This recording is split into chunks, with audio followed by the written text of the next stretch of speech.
அப்படின்னா அவங்கவுங்க குடும்பத்தில் இருக்கக்கூடிய எதிர்மறையான பாதிப்புகள், ஒன்றும் பிதுர்சாப குற்றங்கள். அதை விட அதிகமான பாதிப்பு தர்றது எதுன்னு கேட்டிங்கன்னா இறந்தவர்களுடைய ஆன்மாக்கள். ஒவ்வொரு குடும்பத்திலையும் இன்றைக்கி 100 குடும்பம் ஒரு இடத்துல ஒரு 100 குடும்பம் இருக்குது.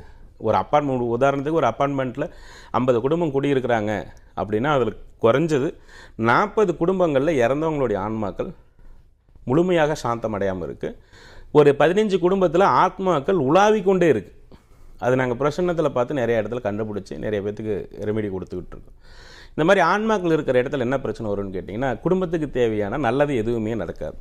முதல்ல திருமண விஷயம்ன்றது முழுமையாக நடக்காது. இரண்டாவது அடிக்கடி நோய், அடிக்கடி மருத்துவ செலவு, தொடர்ச்சியாக எவ்வளவு சம்பாதித்தாலும் அது விரயமாகிக்கொண்டே இருக்கும். சேவிங்ஸ் அப்படின்றத பண்ணி குடும்பத்தை அடுத்த கட்டத்துக்கு கொண்டே போக விடாது. இது இந்த இறந்தவங்களுடைய ஆன்மா ஒரு குடும்பத்தில் இருந்தால் இது தொடர்ந்து நடந்துக்கிட்டே இருக்கும். இந்த தீராத நோய்கள் எல்லாம்